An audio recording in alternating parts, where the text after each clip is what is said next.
지금 시급이 얼마인지 아시죠? 뭐 9,000원 조금 넘는 걸로 알고 있습니다. 그죠? 저희가 이런 시급을 받고 일하던 때가 있었잖아요. 근데 지금은 이 시급으로는 일할 수 없는 사람들이 되었고요. 그래서 오늘은 이 시급으로서 탈출시켜준 나만의 어떤 도구나 방법들이 있다면 배 대표님은 네. 어떻게 이 시급 9,000원을 탈출하셨는지.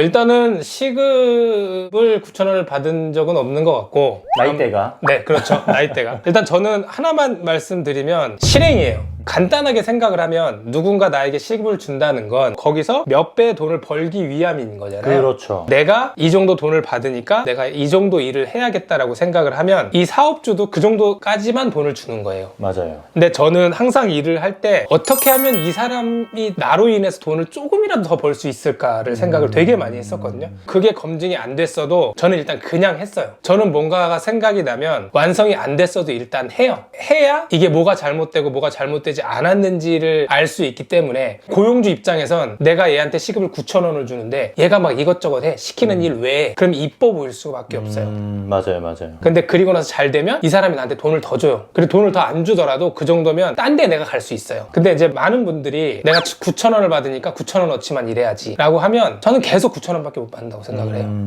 되게 마음에 와닿는 이야기긴 한데 저는 과거를 돌아가 보면 실행하고는 조금 거리가 먼 사람이었는데 시간이 지나고 나면서부터 그 실행의 속도가 좀 붙긴 했거든요. 김 대표님은 대표님 때는 시급이 뭐 한 3,000원, 4,000원 2,000원, 3,000원 대니까. 나이가 꽤 많습니다. 생각보다 우리가. 근데 저는 사실은 항상 친구들보다 높은 시급을 받았던 것 같아요. 친구들이 호프집 알바하고 편의점 알바할 때 성향상 그게 안 되는 거예요. 군대 가기 전에는 그 당시 지오다노 재고조사하는 알바를 뽑는 거예요. 야간 일이었어요. 일당이 4만 원이에요. 밤에 한 뭐 2-3시간 일한다고 해서 그 당시에 시급이 거의 10,000원이 넘는 거니까 너무 좋다 했는데 일당이 4만 원이고 교통비가 4만 원이에요 이러는 거예요. 근데 대부분의 지오다노들이 빨리 할 수 있게끔 세팅을 해놔요. 그러니까 어떤 날은 뭐 2시간 뭐 1시간 만에 끝나고 그 나이 때 8만 원 받고 오는.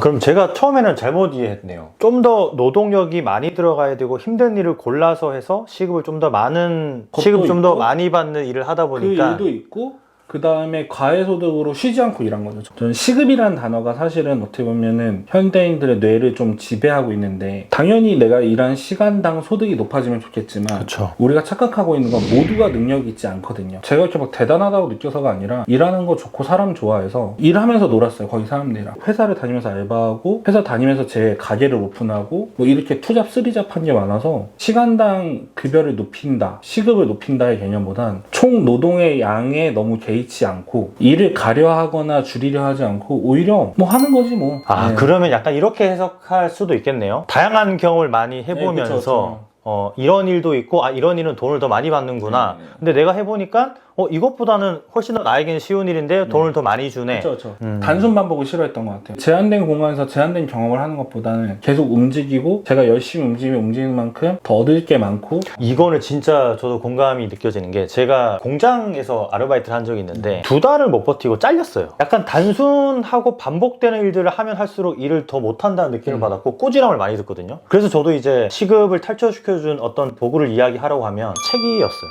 세상에 이렇게 다양한 직업이 있고 저런 사람은 저걸로 돈을 버네? 저런 사람은 저런 걸로 돈을 버네라는 거를 전혀 모르다가 책을 보고 신문이나 잡지 이런 걸 보면서 저렇게도 돈을 벌 수 있구나 라는 걸 좀 생각의 전환을 하면서 시야가 엄청 넓어지면서 해외에서 막 근무도 하고 하다 보니까 해외에서 우리나라 모자 한 개 가져가지고 5천에 떼가는데 저기서는 3만 원을 받아? 이런 거를 느끼면서 이제 장사라는 개념을 이제 그때 이제 알게 된 거죠. 정리를 해보면 실행력, 다양한 경험, 시야라고 이제 볼 수 있는데 이 세 가지가 없다면 시급 9,000원을 탈출하진 못하겠다는 생각이 드는데 대표님한테 실행력에 대해서 한번 좀 여쭤보고 싶어요. 이게 배 대표님이 말씀하신 거지만 대표님한테 실행력은 어떤 거였는지. 실행이라기보다 멈추는 거에 대한 두려움?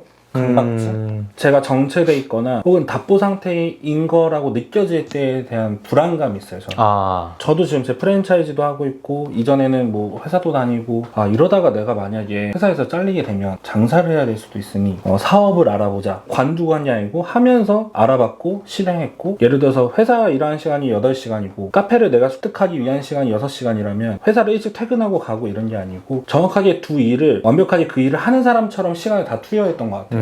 내가 이렇게 시간을 2배로 했을 때 얻어지는 경제적 소득으로 인해서 성취감을 느꼈던 것 같아요. 물론 이게 약간 농업적 근면성에 기반한 거일 수도 있겠지만 저는 제가 멈춰 있거나 다음 스텝에 대한 계획이 없을 때 느껴지는 불안감들이 저를 실행하게 했던 것 같아요. 그럼 이제 배 대표님이 실행력이 만렙이라면 대표님의 100점으로 봤을 때 실행력은 한 몇 점 정도였다고 좀 측정을 할 수 있을까요? 저도 실행력은 낮은 점수는 아닌 것 같아요. 꽤 높은 점수를. 그럼 한 7, 80점 정도? 네, 뭐 8, 90. 8, 90. 자, 그럼 배 대표님한테 네. 실행력은 만렙이신데 그럼 경험은 그에 반해서 한 몇 점 정도인지도 좀 궁금하고 실행력이랑 경험이랑 이렇게 좀 빗대어서 좀 설명을 하자면 경험은 굉장히 많이 하는 게 당연히 좋다고 생각을 해요. 중학교 2학년 때 신문 배달을 처음 하고 그리고 중학교 3학년 때 KFC에서 시급 1,750원으로 시작을 하고 되게 일찍 시작을 하셨네요. 확실히 실행력이 뛰어나신 분이긴 하네요. 무모할 정도로 앞뒤를 안 재고 일단 시작을 해요. 근데 그게 많이 경험을 해보지 않으면 내가 그 답을 모른다라는 생각이 굉장히 크거든요. 그렇죠. 상담을 하거나 뭘 할 때 굉장히 많은 종류의 주방에서 일을 해봤기 때문에 이분들과 상담을 했을 때 제가 이분들이 어떤 생각을 하고 있고 어떤 문제를 알고 있는지를 제가 파악이 되거든요. 저는 단체급식에서도 일을 해봤고 중국집에서도 일을 해봤고 횟집에서도 일을 해봤고 파인다이닝에서도 일을 해봤고 호텔에서도 일을 해봤고 확실히 실행력이 높으니까 여기저기 어떻게 보면 약간 쑤시고 다니는 걸 네. 많이 하셨다. 근데 제가 그럴 때 되게 욕을 많이 먹었어요. 한 곳에 진득하니 못 맞아, 붙어 있는다고. 맞아. 근데 저는 성실보다 더 중요한 건 잘하는 게 중요한 것 같아요. 제가 예전에 회사 생활을 할 때 너는 열심히 하는데 잘하지는 못했어요. 저는 그 말을 이젠 이해를 할 것 같아요. 열심히 하는 것도 중요하지만 잘하는 게 좋다. 그리고 잘하기 위해선 많은 경험을 해서 내가 10시간을 투입을 해서 이만큼을 만들어내면 어떻게 하면 5시간 일해서 아웃풋을 이만큼을 만들어낼까 라는 생각을 하고 그거를 실행을 하려면 경험이 필요하고 책이라는 지식이 필요해서 이게 전체적으로 어우러져야 가능하지 않을까라는 생각을 해요. 두 개가 어떻게 보면 같이 수반하는 네. 게 있는 것 같아요. 맞아요. 강한 실행력은 다양한 경험을 가져올 수밖에 없는, 남들보다 빨리 여러 가지 결과값을 갖게 되니까 그렇죠.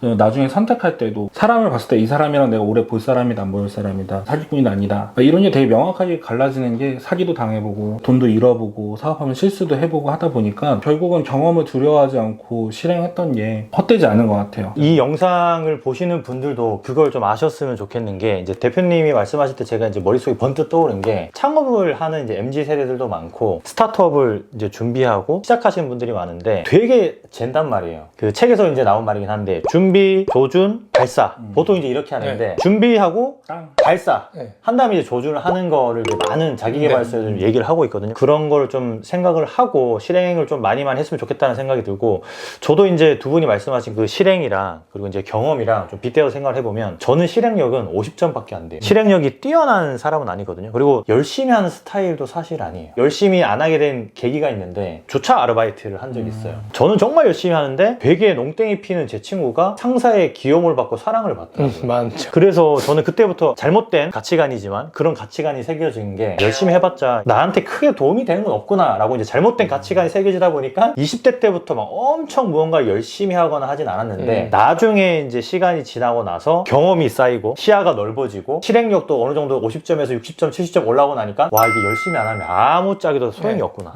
열심히 해야지 잘할 수 있구나 라는 걸 알게 돼가지고, 이 세 가지 키워드가 어떻게 보면 이 시급 9,000원을 탈출시켜줄 최종적인 어떤 도구가 아닌가라는 생각이 들기도 해요. 제가 이제 성실한 것보다 잘하는 게 좋다라고 말씀을 드리는 거의 베이스는 절대 대충 하라는 얘기가 아니에요. 짧은 시간에 뭘 하더라도 거기에 최대한 집중을 하고 내가 만족할 만한 어느 정도의 성과나, 혹은 여기서 내가 이거는 배울 게 있고 더 이상은 배울 게 없다, 나는 이걸 가지고 다른 데서 더 발전해야겠다라는 베이스가 깔린 상태에서 효율적을 찾는 거지, 이거를 오해해서 좀 하다가 귀찮으니까 그만하고 이거랑은 전혀 다른 얘기. 저는 근데 대표님 이 말씀 하시니까, 대표님 5분 정도 쉬는 시간에 노트북을 막 켜시면서 영상을 편집한다는 거예요. 야, 저는 이걸 보고, 인플루언서가 가능한 거겠지만 저는 그 5분 짧은 10분이나 시간에 집중을 절대 못 하거든요. 그래서 저는 뭐 편집을 한다는 생각도 절대 못 하고, 뭐 글을 쓰거나 하는 것도 저는 10분 안에는 절대 못 하는 사람인데, 배 대표님은 5분 남을 때 하고 10분 남을 때 하고 이미 그래서 한 개를 다 하셨어요. 저희 셋이 모여서 일해도 서로 집중하는 방식이랑 결과물을 뽑아내는 방식이 셋 다 다르잖아요. 오늘의 대화가 지금 사업을 하고 계신 분들보다는 예비 창업자 이런 분들한테 좀 시선 시사하는 바가 있을 거라고 생각을 하는 게 금방 실증 나고 아 이거 너무 힘들어. 힘든 거 대비해서 돈이 안 되는 것 같아라고 생각할 수가 있거든요. 그게 결국은 내 게으름을 회피하기 위한 핑계거리를 스스로 잘 만들더라고요. 사람들이. 이건 이래서 돈이 안 돼. 아 이거는 돈은 되는데 너무 힘들어. 이러면서 자꾸 자기의 단위 시간당 매출에만 자꾸 얘기를 하는데 진짜 돈 버는 사람들은 절대 자기 시급을 먼저 따지지 않아요. 왜냐면 호흡을 길게 가져갈 줄 아는 거죠. 지금처럼 사람 안 뽑히고 이런 상황에서 아 사장님 이건 당연히 제가 해야 되니까 제가 할게요 하고 한다면 만약에 그 대상의 사장님이 어떤 사람인지 물론 중요하죠. 하지만 올바른 방향의 노력이라면 충분히 그 사람은 더 독보적으로 예전보다 더 빨리 점프업 할 수 있는 기회를 부여받게 될 거예요. 근데 대부분 그러기 전에 아 뭐 이거는 시급이 얼마야, 이건 일하는 시간이 너무 많아, 자꾸 스스로 자기 핑계거리를 만들고 시작을 해요. 그러면서 실행력이 또 많이 줄어들고. 그쵸. 그러면 요런 질문도 저는 좋을 것 같아요. 배 대표님은 네. 그래도 이제 시급 9,000원을 받다가 갑자기 이렇게 좀 점프업을 하는 경우가 있잖아요. 오, 내 몸값이 많이 올랐네? 라는 어떤 그 에피소드가 있다면 좀 얘기를 한 개씩 해주면 좋을 것 같아요. 저는 팩트만 말씀드리면 그런 거는 없었어요. 지금 저희가 한 얘기를 듣고 뭔가를 만들었어. 근데 이 사람한테 그게 어필이 안 돼. 그럼 실망하고 안 할 수가 있단 말이에요. 그렇죠. 저는 이 실행과 경험과 모든 거의 가장 완성은 아까 말씀드린 호흡을 길게 갖고 가는 거예요. 인내를 좀 해야 된다고 생각해요. 인내. 이랜드의 모토가 말단 직원도 CEO가 될 수 있다예요. 그래서 거기서 프로젝트별로 진행을 해요. 어떤 프로젝트든 내가 프로젝트를 만들어서 그거를 기한을 내고 그게 실행이 되면 그 회사에서 그래서 이익을 만들어주면 승진을 시켜줘요. 와, 요즘에 그 네이버랑 구글이나 이런 데서 많이 하는 책임 거예요. 개발제. 그리고 그 사람이 그 부서의 CEO가 될 수 있어요. 그래서 저는 주방에서 일하면서 프로젝트를 계속 만들었어요. 그리고 계속 올려주면 헤드셰프가 맨날 깠어요. 보지도 않고. 그리고 회사 본사에서 지정해놓은 필독서를 제가 항상 1등으로 읽었어요. 그리고 항상 그 독후감 써서 내고 프로젝트 만들어서 올리고 한 번도 위로 올라간 적이 없었어요. 근데 그게 1년이 됐어요. 그럼 보통 이렇게 하면 내가 이렇게 열심히 하는데 못 해먹겠다. 뭐 그리고 나오긴 했지만 근데 그 1년 동안 한 번도 반영이 안 됐던 게 일을 그만두고 나오니까 그게 저한테 엄청난 큰 자산이 된 거예요. 그렇죠. 그리고 그걸 가지고 다른 회사에 가서 연봉이 올라가고 갑자기 드라마틱하게 올라가진 않았지만 이게 당장에 눈에 안 보이더라도 시간을 가지고 계속 해야 된다. 퇴사할 때 인사 담당자가 왜 퇴사하냐 이런저런 얘기를 하면서 제가 그동안 만들어 걸 한 번에 다 보내줬어요. 와. 진짜 이만큼이 나오거든요. 그 사람이 나한테 그만두지 말라고 너 그냥 본사로 올라가자 그러면서 헤드셰프를 불러서 그 헤드셰프를 그 자리에서 소리를 막 지르면서 이런 뭐 제 자랑일 수 있지만 인재를 그렇게 내버려두고 이래서 회사 발전이 없다라고 얘기를 하는 걸 보고 아 내가 그래도 헛짓은 안 했구나. 직장에서 일을 하더라도 이런 마인드가 되게 중요한 것 같은데 대표님은 그런 에피소드나 사례가 있을까요? 회사를 다니면서 제 사업을 시작했을 때 그리고 회사를 다니면서 제가 대학원에 등록을 하고 논문이 나왔을 때 남들이 야 너 하던 일이나 열심히 해 막 이렇게 얘기했지만 결국은 알아보고 노력하고 돈 모으고 대출 알아보고 해서 결과물을 만들어내고 포기하지 않고 만들어냈다는 거에 자부심이 생기고 그때 당시에는 바로 제 어떤 급여에 적용되지 않았더라도 저를 도와주는 사람들 저를 바라보는 사람들의 인정이라던가 이런 것들이 헛되지 않았구나 그런 생각도 들고 단기적으로 오르는 방법도 있지만 켜켜이 쌓여가지고 그게 어느 순간에 두껍게 굳어가면서 나라는 사람의 한 개의 층으로 이루어지면서 나를 단단하게 만들어줬을 때 저도 막 남들이 봤을 때는 상상할 수 없는 일들이 일어나고 있지만 상담을 하고 사람들의 마음을 이해할 수 있고 이 사람들이 앞으로 벌어질 일들을 예상할 수 있고 개선할 수 있는 건 그 모든 고통들이 지금의 나를 만들지 않나라는 생각을 할 때